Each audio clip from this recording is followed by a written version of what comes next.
Black Man Spy. We are back to calling it the U.S.-Iran Warcast because we are back at war. And if any of you thought, no, Malcolm, this is just little tit for tat, well, that's not what Washington's saying, and that's definitely not what Tehran is saying.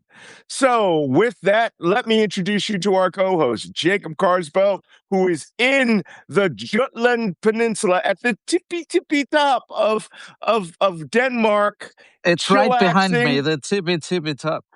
It's right behind him. 15 clicks, right? So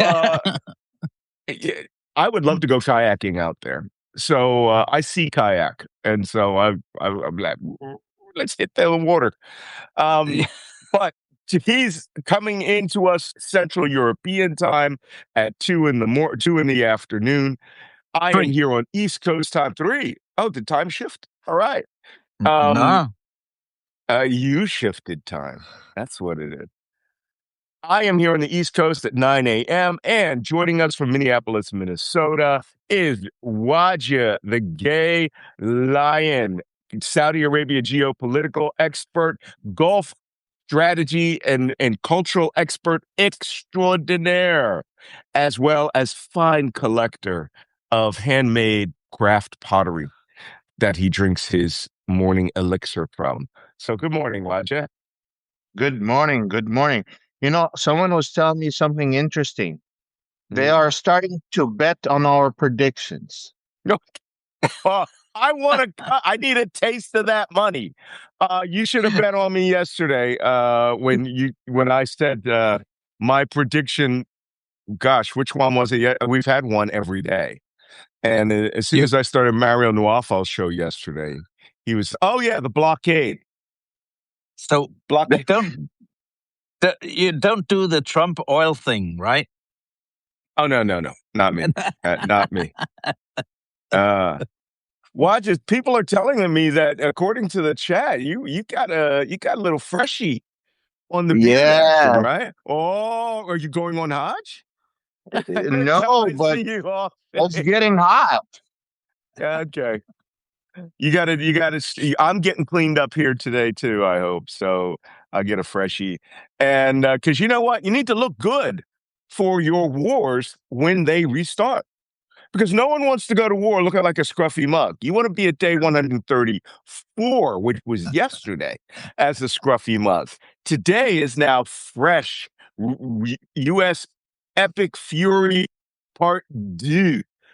Part 2.0. 2.0, right? 2.0.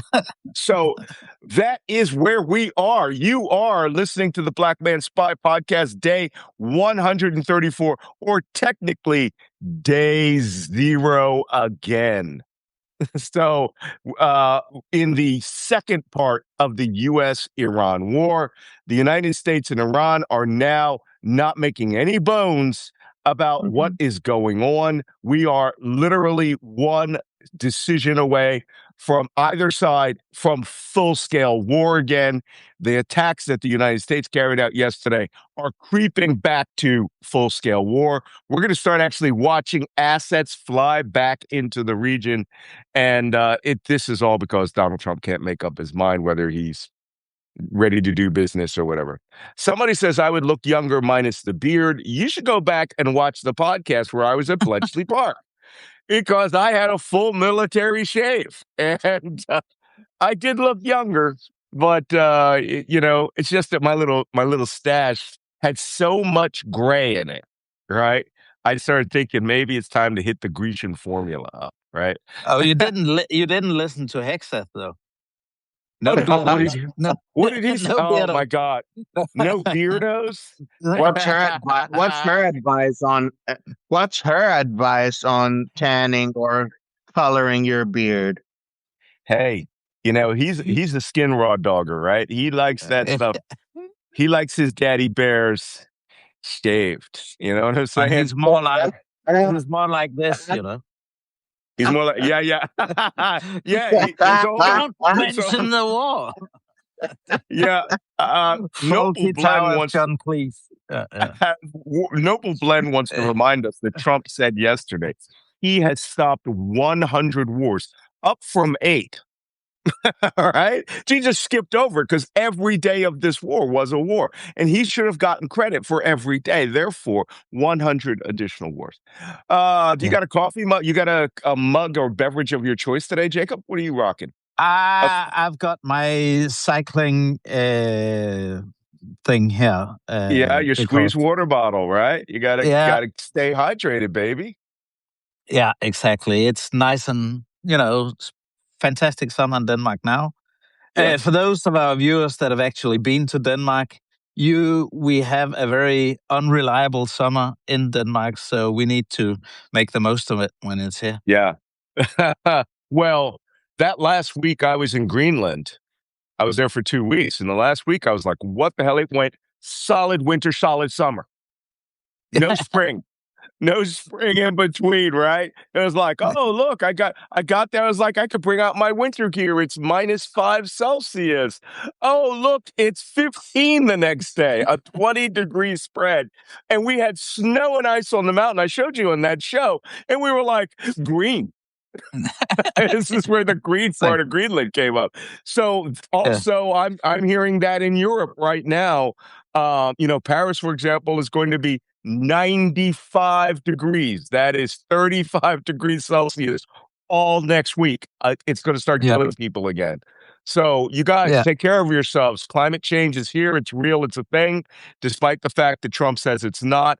I just happen to be having a nice day because we're at a very cool 25 because we had massive storms over the last 3 days to cool things down. But it's going to be getting back hot. You all should get back there. Wajeeh, where's your mug? What are you drinking this morning? Shy? No, I made my own mocha today. Mocha? Well, I was going to say mocha, wakalama bahi. Mocha.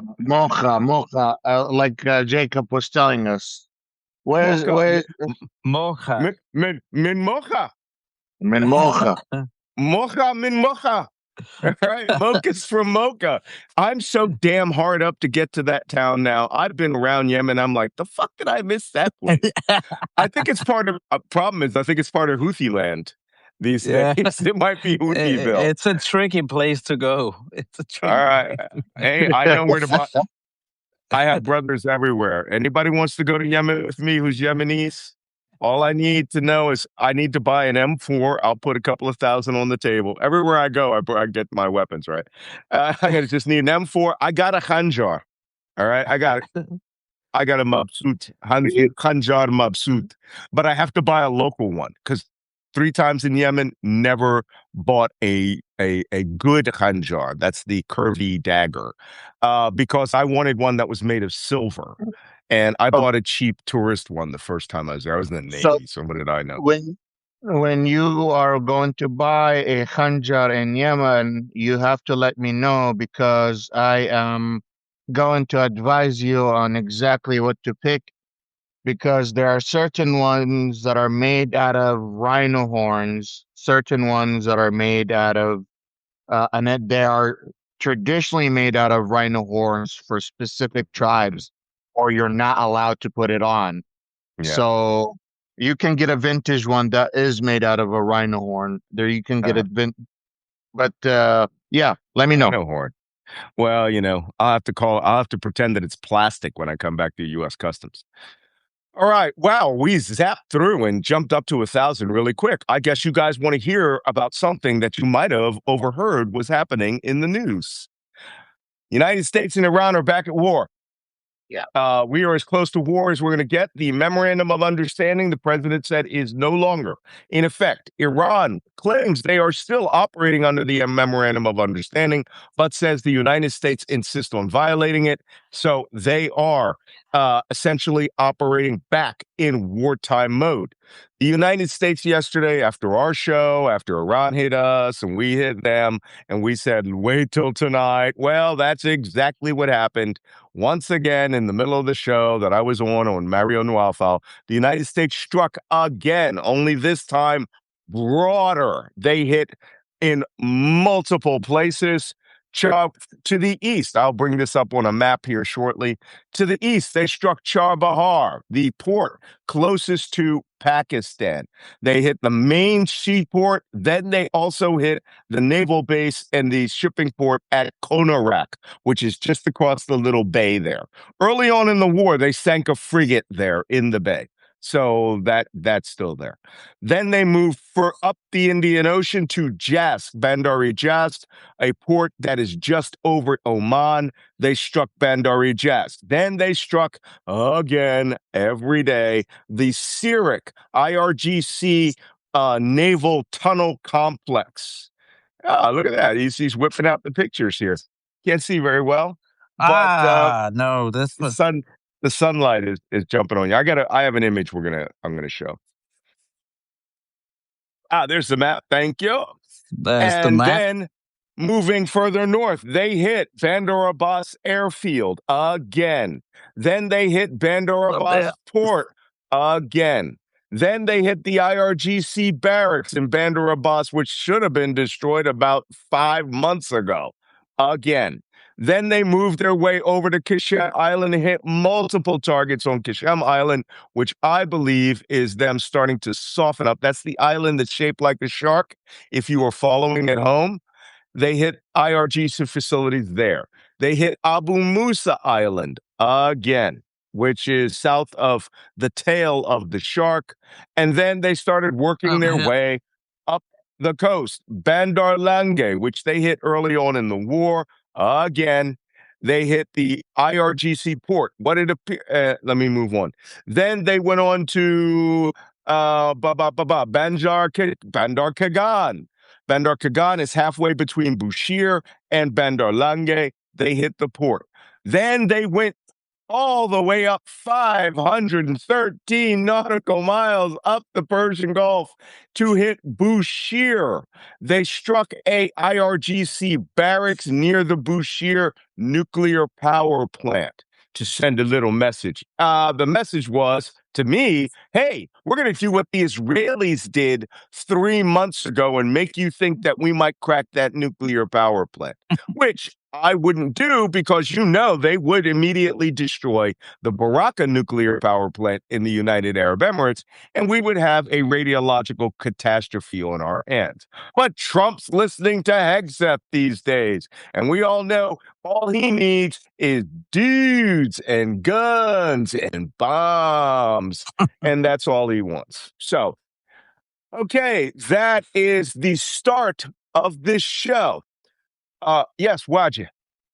I'm getting a lot of backlash about the rhino horn. The whole point is you need to identify a blood horn from an old horn that came from a dead animal, or a horn that was killed. And the whole point is to determine whether it is done correctly or not. So that's why you get advice. Ismatin, listen, I have ivory in this house. Oh my God, Malcolm, where'd you get it from? My dad in 1958 was serving on a ship in the Mediterranean, an amphibious ship. Oh my God, quick aside. I just found out going through my dad's stuff. He was on this ship off Beirut in 1958 when they landed the Marines. Never told me. It's in his goddamn memos. So I wasn't the first Nance in Beirut. My dad was. But he bought stuff from the Middle East. And back then in 1958, ivory was not illegal. Right? And so, this little elephant thing that he had, that's real ivory. It passes the burn test. But somebody wants to know what's a hanjar. It is those curved daggers that come from the Middle East. There you go. Shufa. Yeah, there you go. That's a nice one. Alas. What is that? Brass on the outside? Or that's silver. That's silver. You need to polish that shit, bro. Don't let it go black like that. Because once it goes black. I bought it black like that. That joke went over everybody's head.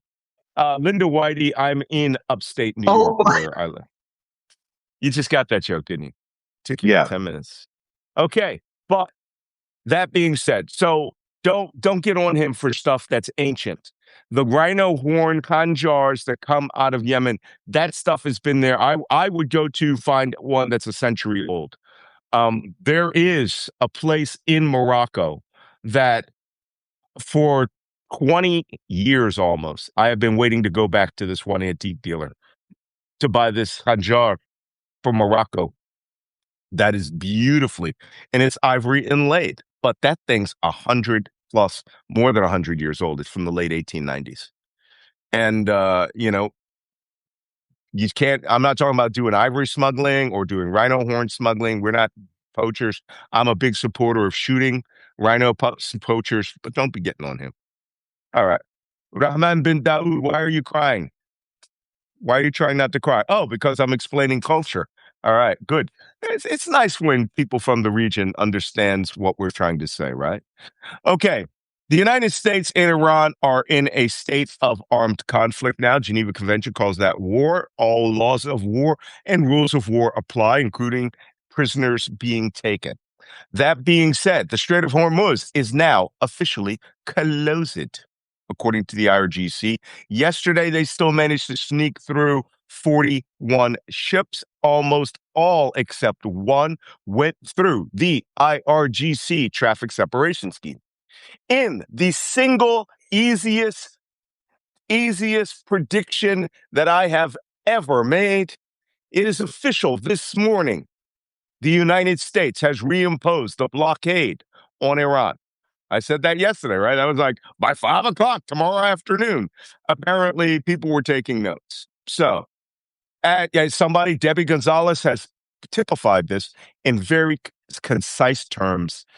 Taco Donald Trump is now Nacho Donald Trump, right? Not a chance the Hormuz opens. That's what Nacho stands for. And here we are. So here we are also teetering at the brink of oil disaster. And the United States has apparently decided that they would rather go through oil disaster than let the Iranians take a bop at a couple of ships. So that is where we are starting the show today. The MOU, according to Trump, is finished. And since we are back at the beginning of the war, technically, you should all be happy to know we have been at MOU peace for 93 days. Okay? In case you wondered between when the war ended and where we are today, day 90, 93 days between those things, right? Nancy Bellman has a good acronym, TOFU. Trump only fucks up. And that's where we are. Jacob, what do you think about our return to the state of war as I drink from this is my Raffles cup, people have asked me, from Singapore, where I got my Singapore sling. In addition to the strikes that you mentioned, Malcolm, it's also important to mention that the U.S. has struck 2 railway bridges in the northern. In northern Iran, because that's also an expansion, and then we can get back to also discuss what's the Iranian calculus right now. Well, but also just with regard to the Strait of Hormuz, as you said, it is closed. The Omani IMO lane is closed. No ships passing through. According to the Iranians themselves, the IRGC itself, they have strengthened their control of the Strait of Hormuz, and more ships are passing through the toll scheme. Safer, exactly. It would be a shame if something happened to that wonderful ship of yours. Well, now that that's what we're seeing. Now that the United States has, reimposed the sanctions on Iranian oil, this morning has reinstituted the blockade. God damn, I am so glad I am not part of that Fifth Fleet. Good God, these guys have been steaming 280 days, 80 plus days. Circles, the only vacation break that they can get. Now, those shooter ships have to stay on station. have to stay on station. And I've been bug crazy for that long. But, the small boys and the logistic ships can go to the Seychelles. They can go to Karachi. But those Aegis class guided missile destroyers, y'all ain't going nowhere. Nowhere. Just stay there. They could be at this for months. And you should feel sorry for the sailors, Terry, because they are trapped in a bubble, in a cycle of stupid. That being said, let's go over what was struck yesterday by both parties. Yes, Wajeeh. Have you ever been deployed for almost 300 days on a ship? No, because unlike most other sailors, I do not get permanently assigned to ships as a cryptologic linguist. I borrow ships, submarines, whatever platform, hotel rooms. And what we do is we go temporarily to those platforms. And usually that platform is either using us as a platform which gives them warnings, or we are there for a very specific collection mission. And I can't say what that is. Oh, well, you can read all about it, though, in my memoir next year, Thinker, Sailor, Black Man Spy, cleared by the National Security Agency and the Pentagon, which has dozens of stories of crazy-ass places where I went and did collection. So, but no, we do not get assigned to those ships. So I have done long floats. That's what we call it, a float, right? Where we went way over time. Like when you get on a submarine, for example, things get a little batty past day 45.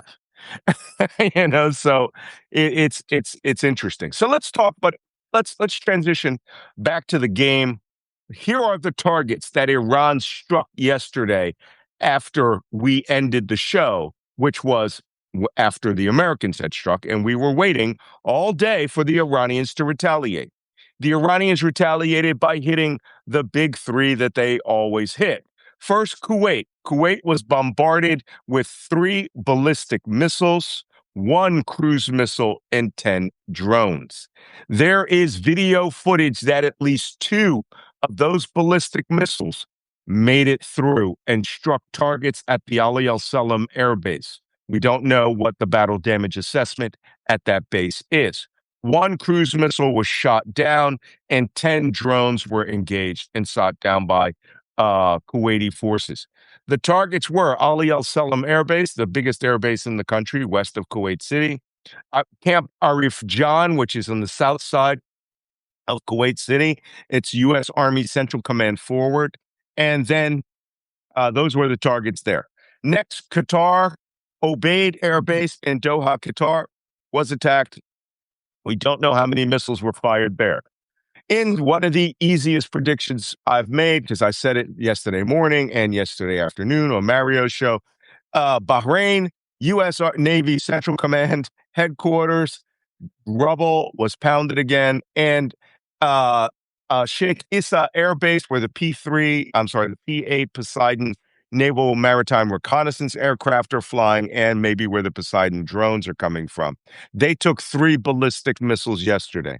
Jordan, this morning, about 2 hours ago, the last wave of attacks, the Iranians claim they did 10 waves of attacks. Last wave of attacks struck Jordan. 8 ballistic missiles were fired at Al-Azraq base, right, which is southeast of Amman, Jordan. It is a huge base where U.S. Special Operations Rangers, parachutists are all deployed, plus F-35s and U.S. Special Operations aircraft are deployed there. We have no information about battle damage assessment there. On the other hand, I've already talked about the litany of places that the United States struck. Charbahar, Karnarak, Jask, Sirik, Andarash, Kashem, Hengam, Abu Musa, Larak, Kagan, Bandar and Bushir. That's it. All the way up and down the coast. And the only reason I have to keep checking for Kagan is in my entire history in the Persian Gulf, nothing happened in Kagan. But I am pretty sure I understand the strike methodology here. They went after every small boat in every port along the Persian Gulf. And Trump is saying numbers between 60 and 100 small boats were sunk. Yeah, well, there's 60 in Syria alone because it's a fishing port. Bandar Abbas, where you saw the video of them yesterday, Bandar Abbas fishing ports full of fishing boats. So it's almost like they've designated all small craft in the Persian Gulf as enemy targets because they could be used to what? Get on the water? So that's an interesting strike matrix. Now, Jacob, tell us about the two rail lines the United States and bridges the United States struck yesterday. Yeah, they're struck further afield up in the northeastern part of Iran. I was almost going to bring out the map, but but it doesn't work really well where I'm sitting. No. But it's up northeast of Tehran on the way to Turkmenistan. So that's far afield, and also I think it's an attempt by the Trump administration to threaten Iran and to say, well, we'll do more. Yeah, up there, exactly. Way up there in the northeast of Iran. Yeah. And it's an attempt to say, look out for your infrastructure, etc., etc. But that rail line is significant. Yeah. It's the Iran Turkmen Beijing line, right? That is the rail line that brings heavy materials from China through the Turkmenistan. I think it goes China, Kazakhstan, Turkmenistan, then into Iran. That is the principal rail supply line to China. They hit two of them, and they destroyed the bridges supporting them. I'm going to show you a photograph. Thank you. I'm going to show you a photograph of it. From the look of it, though, we put two 2,000-pound cruise missiles into it, or bombs into it. More likely cruise missiles. They did not drop the entire structure. They hold it. And if I can tell you, as someone who has been over a lot of bridges that were attacked by bombs in Ukraine, those things you can patch those things, especially rail lines. Rail lines are funny, not funny, ha, because all you have to do is you can take up the lines in a day, the rails in a day, and now you can get teams of people to go out there and lay concrete slab repairs, and then pour more concrete. Check it for structural stability. You can use rail plates. They have these giant, not rail plates, these concrete plate reinforcements that they can put in there. And that thing, if you use a pre-slab of concrete, you could just lift the rail and lay new line over it and have it back in operation. If you're in wartime conditions and, where you're throwing all national resources at, you could have it back up in 2 or 3 days.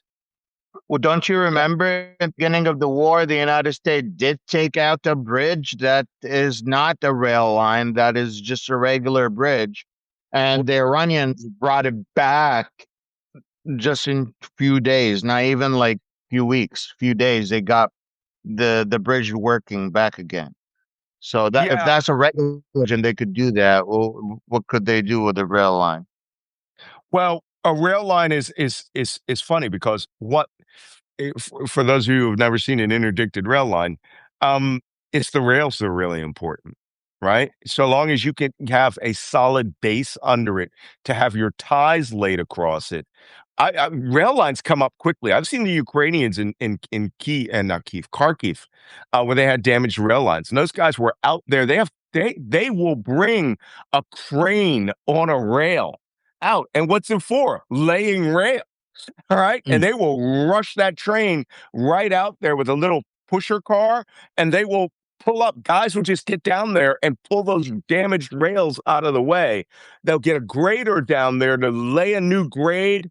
Usually they don't have to lay concrete. I have a video someday. I have a lot of these naysayers out there like, there's no video of you anywhere near the war. I have a video with it was a 203 millimeter artillery round that missed our headquarters by 200 meters, and it hit a rail line behind us. And we realized they weren't trying to interdict the rail line. They were trying to hit our headquarters, which they hit the next week with two. These are 8-inch naval guns, right? Thrown 40 kilometers. But they hit that rail line, and they made a 10-meter deep hole. And I'm actually surveying the hole and the rail line. And before I could finish, the train with the rail connector, with the rail repair was coming, and the Ukrainians were like, we need an excavator just to fill the hole. And the guy came up, he's like, hey, what did you measure? And I'm like, I measured this, I measured that, I measured that. And he goes, yeah, this will backfill the hole. But they were taking up the rail within an hour. So us destroying that, it looks nice. We'll have to restrike, we'll have new intelligence. Killing their capacity should really be about killing the rail workers. That would fix that, but that would be unsporting. Yes, Jacob. No, but it's just, this whole escalation pattern. The big question is, we've seen Iran escalate as well by striking Qatar once again. We haven't seen strikes at El Udeid air base for a long time. They also bring Jordan back into the frame as well, and that is surely a reply to these U.S. strikes and the magnitude of that. And, for the Trump administration, it's a calculus how far they want to go, because I'm sure the Iranians, they balance theirs as well. There's much more they could do.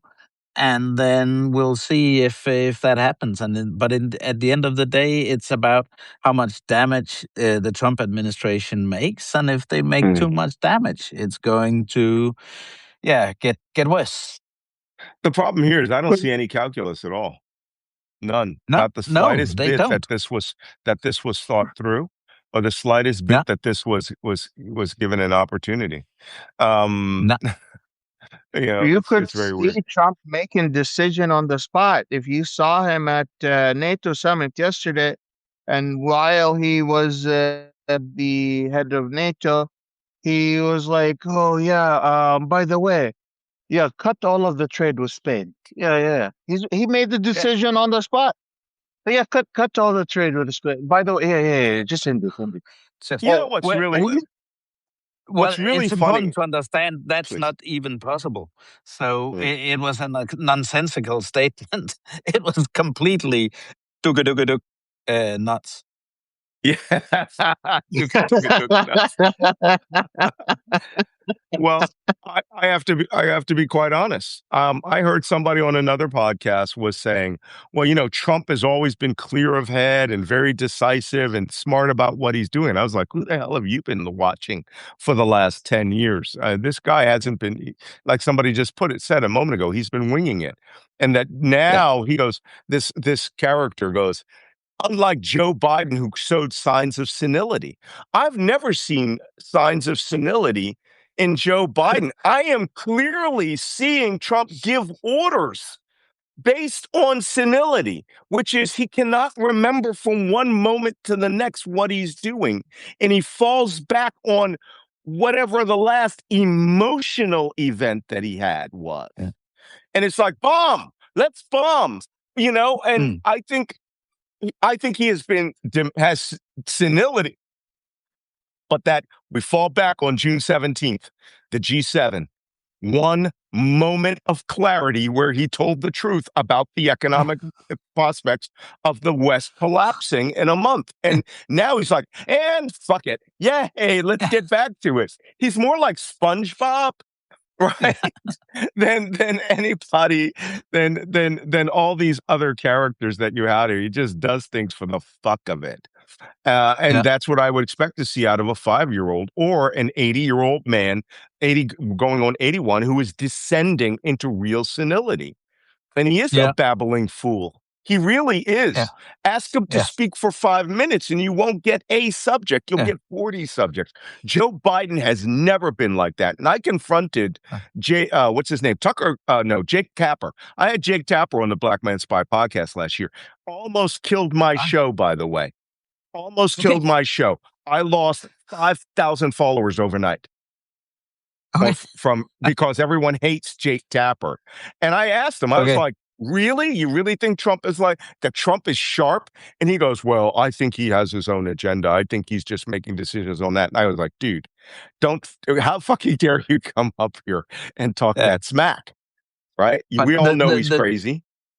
Yeah, and the trouble is there's no strategy behind this, and he doesn't know what the hell he's doing, and he makes the whole situation worse. And that's what we've seen since day one, and that's why it goes round and round in circles. It solves absolutely nothing. It just makes matters worse. And the troubling thing is that a lot of people, otherwise with a lot of sense in their heads, don't understand this enough. For instance, this morning, I heard an interview with the good Admiral Stavridis on CNN. Yeah, exactly. Smart guy. He's my buddy. Yes, I do joint lectures with him. Exactly. But the problem is even Admiral Stavridis doesn't know this well enough. So he's still in this fantasy of trying to put more of an economic squeeze and squeeze Kag Island and blah, blah, blah. Because the thing is, he doesn't understand how the opponent will respond. Admiral Stavridis have never made these analyses himself. He has been a consumer of intelligence, and his intelligence people would have told him, before you try to put an economic squeeze on Kag Island, you should consider X, Y, Z. And that's why now, as a commentator, he arrives at something that's not really thought through. I'm sorry to say that, but I just heard it this morning, and it was bad, man. I've done speeches with Jim Stavridis, and it turns out to be flag officer senior enlisted show. It's like he will say something, and I'll go, Admiral, I'm the guy that actually has to go get that. Okay? Yeah. This is what it's really like at the deck plates level, right? This is what it's like down at the collector's level. What you are, and you're right, as Supreme Allied Commander of NATO, Commander of U.S. Southern Command, he is a thoughtful person who believes, he's almost a sailor scholar, right? But he is not a producer. And I am the production line. And when I say, hey, listen, when I tell you this guy said this and he meant it, y'all might want to say, well, let's look at how Alexander would have thought about that. Or how would that have been applied at the Battle of Salamis? No, they coming to kill you. Right? Exactly. Listen to the chief. So, and he's a good guy, though. So he should, before he goes, exactly. And before he goes on a show, he should just make a call and say, "Hey, you analyst, what's your Malcolm? What's your take? What's it like? What am I looking for?" All right. So right now we are trapped in what I like to refer to as the cycle of stupid. Right? We are now trapped in a one-dimensional plane in which tonight the United States will start carrying out bigger, deeper strikes into Iran. And they may even go and try to do something, a massive B-1, B-2 bomber, B-52 JDAM strike against Ballistic Missile City, right? Up in the it's not in the Zagros Mountains, right? Which is in south central Iran. That's interesting. It's the Crips Ballistic Missile City. That's what I'm calling it now. South central, y'all. So, and that means that we are essentially back in on the war. But I don't understand how he believes that striking those two rail lines going out to China is going to do anything but piss China off. Right? I mean, what does he think that these things that boxes of drones and equipment can't be bought on Turkmen double-humped Mongolian camels? Yes, they can, because it was from the Silk Road forever. Forever. Get some Marco Polo action if you don't understand that part of the world has been a trafficable, navigable stretch of trade routes for millennia, not even centuries, millennia, you dumbass. And you think that by dropping the rail bridge, they'll bring everything over by rail, cross it over by truck, and then bring it back onto rail. So let me tell you, They're going to ask him today, Mr. President, let me ask, what's your comment on the United States attacking the Iranian bridges? We attacked Iranian bridges? Yeah. He He'll say that doesn't today. know what we exactly like. I don't know. Do you guys know about the Iranian bridges? Mhm. I'll check into it. The guy doesn't know what we're hitting. He doesn't understand what's going on. All He's a intents and purposes, we're dealing with scums. You know what a scum is? Yeah. He's a minor bird. He's a minor bird. He just repeats what people say to him. Walk, walk, walk, walk. Somebody just said we should talk about, speaking of his senility, because I think he really is senile. I think he has adult, frontal temporal dementia, as some professionals say. Yesterday, he called President Zelensky President Putin. Right? He and then tried to make a joke of it that, oh no, ask President Putin a question, I'll call him for you. It's his slip slidey mental illness that is now it could hurt people. And here's one thing that we all need to be on call for. What if the Iranians kill some Americans soon? What if they make a full court press on a Aegis class destroyer? And by the way, I don't know if anybody noticed the T-shirt I was wearing yesterday. I used to be a consultant for Warner Brothers in Hollywood. I was consultant for 5 years. And one of my favorite TV shows was called The Last Ship. And it was about an Aegis class guided missile destroyer that survives a global pandemic and it goes around saving the world. And but until this war in Yemen, that ship and my ship fired off more surface to air missiles than any ship in U.S. history. The one on that TV show was engaging missiles all the time, right? Which we call, by the way, vampires. And so I loved The Last Ship. That show was so accurate. They actually had the former chief of naval operations as a consultant. And when I was at Warner Brothers, I had mentioned to the CEO of Warner Television, hey, have you ever seen that show, The Last Ship? It's got a cult following. And he was like, oh yeah, I know the producer director of that show. And he called me and he sent me over there to go, and they brought me to the set of The Last Ship. And I was given that T-shirt. That was not an actual U.S. Navy warship T-shirt. It was a made-up ship called the USS Nathan James, which I swear, if I ever have, if if I ever have a kid illegitimately, I will name that child Nathan James Man.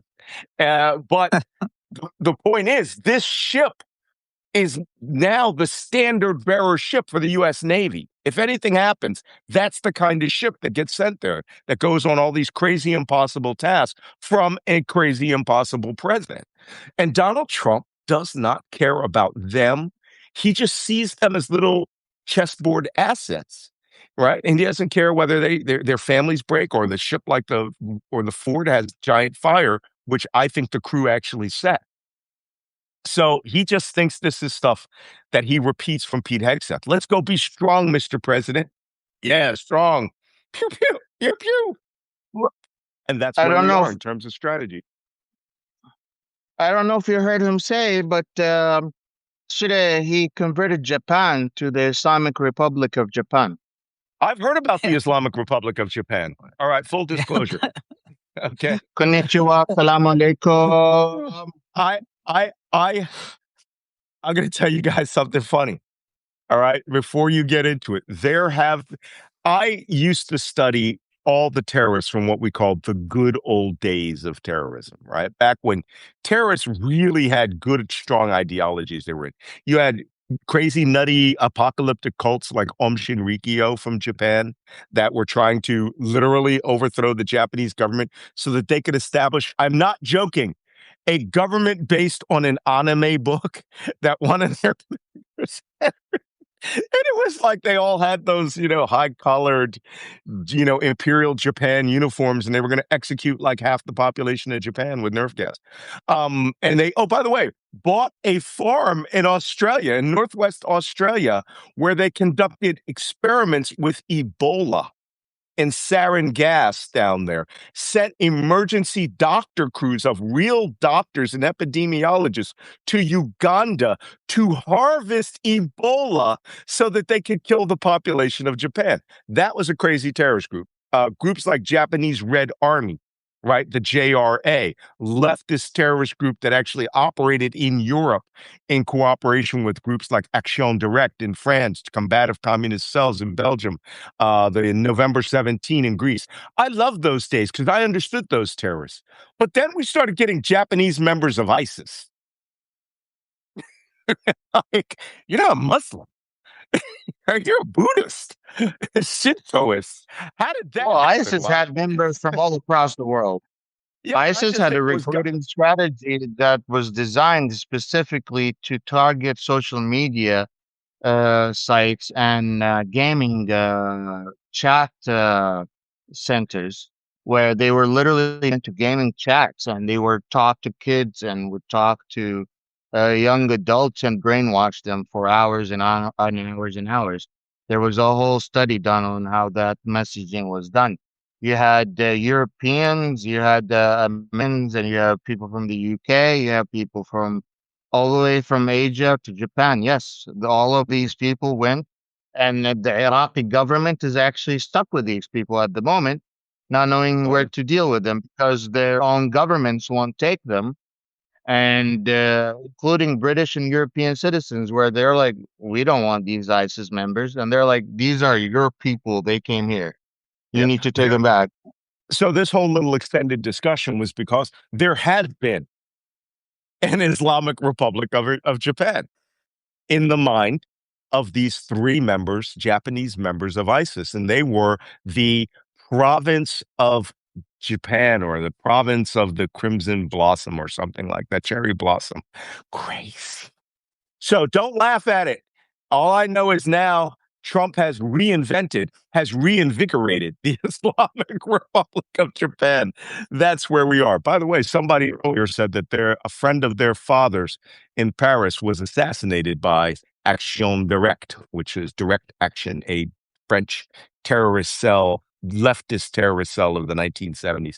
Man, I miss those days because I really understood what was going on back then. Now I've got guys with 4,500 atomic bombs who are brain-addled nuts. Before we go to questions, do you guys have any last comments? No. Yeah. No. One comment. Yes. What happened Please. to the oil price? Oh, shit. I'm glad you it went mentioned up. that. Shit. West Texas Wajeeh, Intermediate. what happened? Yeah, Wajeeh, where you're slacking. West Texas Intermediate should be at I have it $74. pulled out right in front of me, Well, actually, just look, waiting on you to call. I'm going to give it to you from 2 hours ago. You tell me now. West Texas Intermediate, there it is, $74.02. Brent North Sea crude, $78.63. Oh, it's down a few pennies. Did Axios announce a ceasefire?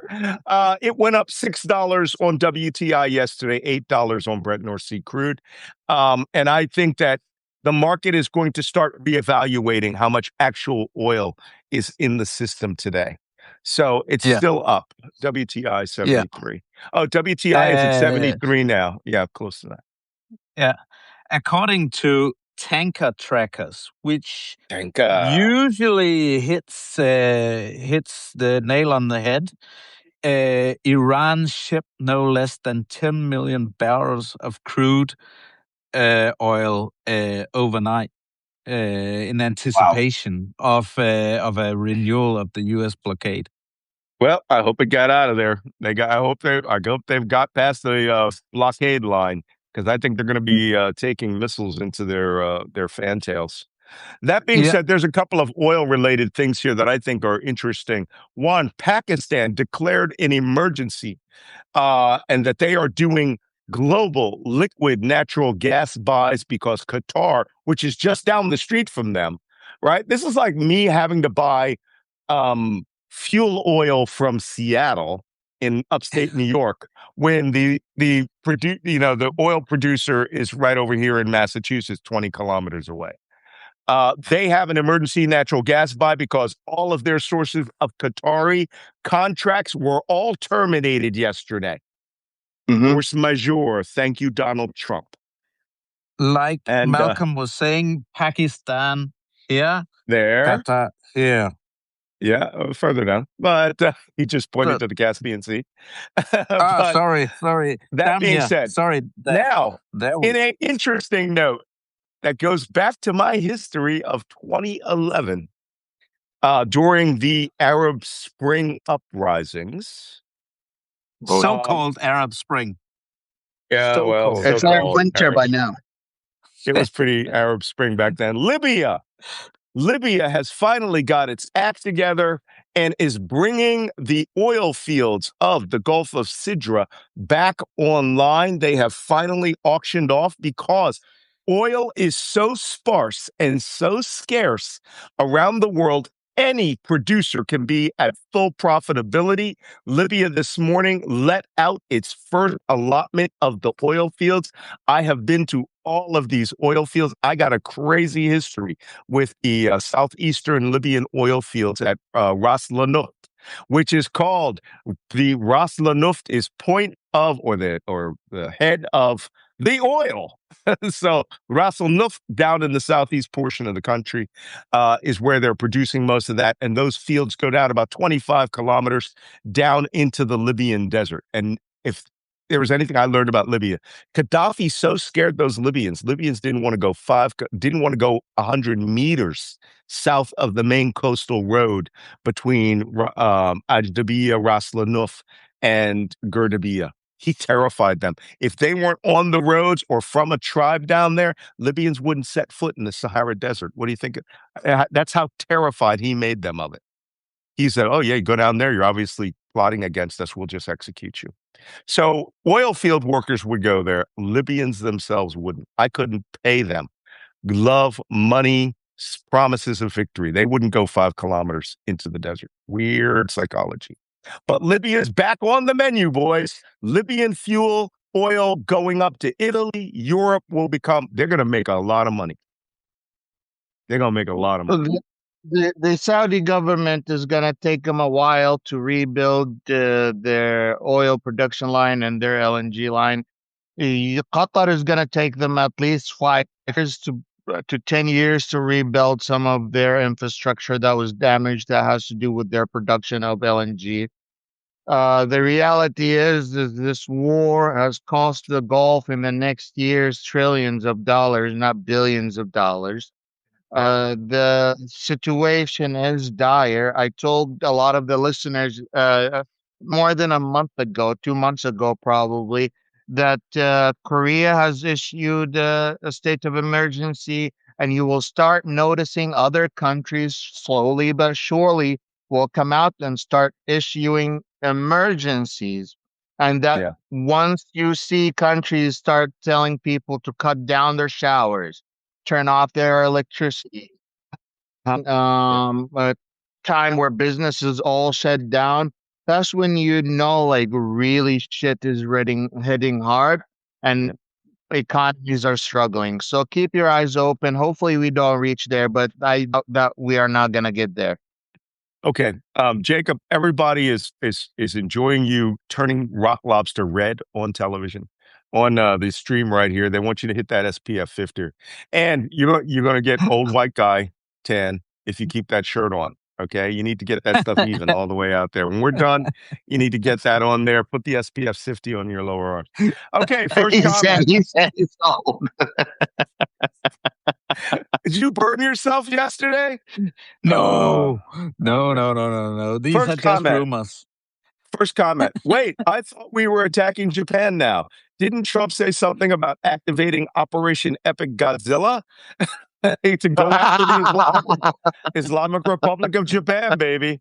You got to keep those Japanese terrorists, on their back feet. Let's go to the actual Got to catch that halal wagyu. Somebody says, will it be Taco Tuesday tomorrow, or will it be next Monday? No, I think they'll attack. Tomorrow's Friday.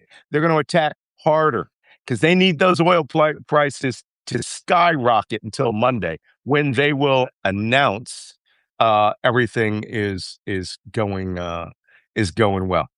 Okay, just as a point about tacos and nachos, I'm not having Mexican tonight.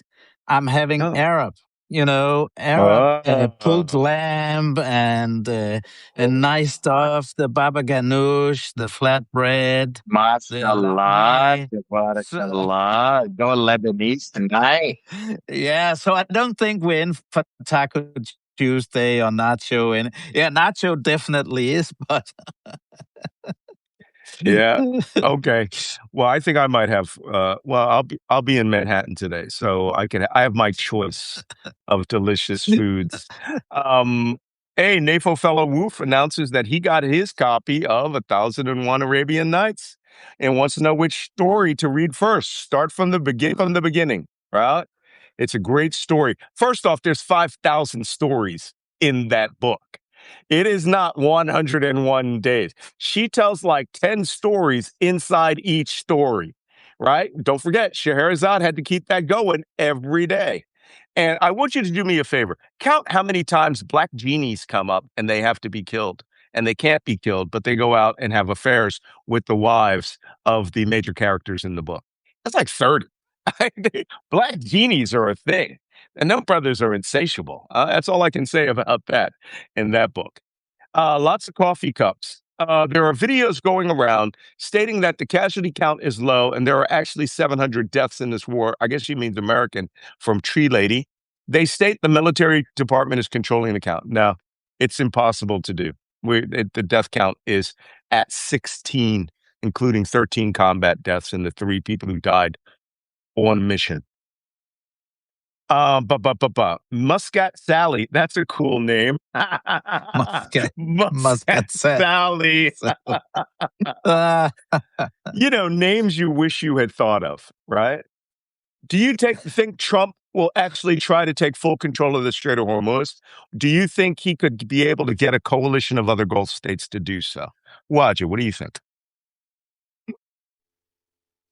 The Gulf states don't want to get in conflict with the Iranians. Gulf states cannot handle, are not designed to into conflict. The Gulf states not protected by the U.S. government anymore. And these things really play into the equation. The Saudi government, last I checked, had 400 Patriot missiles.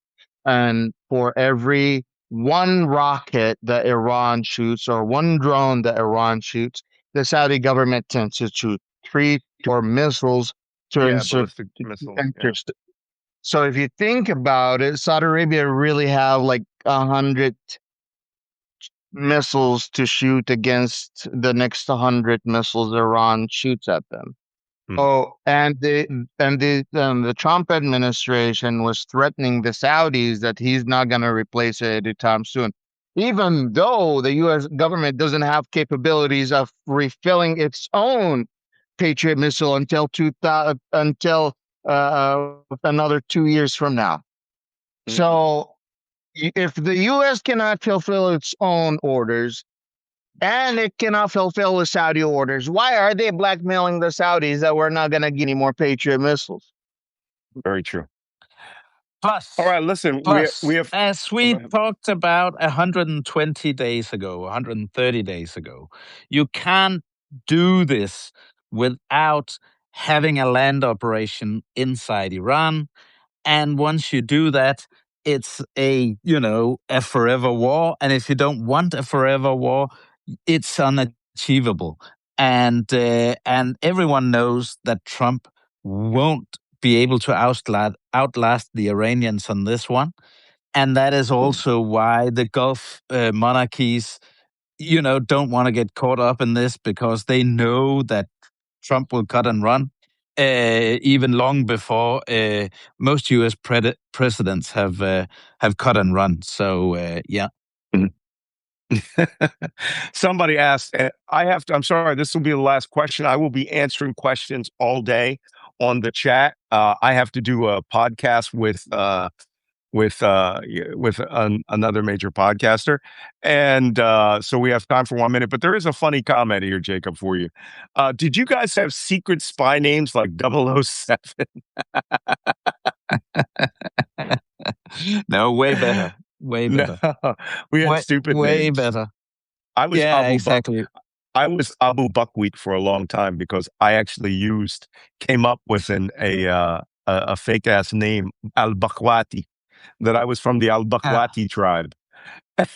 And that my family was from Liberia, Muslims from Liberia, Al Bakwati, and from buckwheat. Yeah. Mine was even more stupid. It's always go for it. Mine was even more stupid. J-Lo. J-Lo. Well, that's cool. It's easy. It's easy to get away with. It's easy to get away with a tribe name and then say I was born and raised in the West. Like you get a lot of slack if like you're like, oh yeah, I'm from the Harbi tribe and my mother is American and my dad is Saudi, but you see, I was born there and I'm trying to and get into my culture back. Look, you'll be welcomed right back. There are Islamic scholars still searching for the origins of the Al Bakwati tribe. Al Bakwati, he says a Bakwit, it's a quadrilateral. What? Bakawat. Oh, yeah. So Al Bukawat. So anyway, that's where buckwheat comes from, right? Thank you guys for watching today's war fighting episode of Black Man Spy. We have to go. I want to thank you guys for coming. We will be back tomorrow. Jacob, any last thoughts? Okay. Yeah, we can do more call signs and code names some other day. I have a couple of funny ones, but let's do that some other day. Yeah, we'll do that on the subscribers only show. They earned it. And Wajeeh, thank you for coming today. We will see you tomorrow. Okay. See you tomorrow. Thank you for having me. See ya. See you guys all tomorrow. Bye-bye. See you tomorrow. Bye-bye.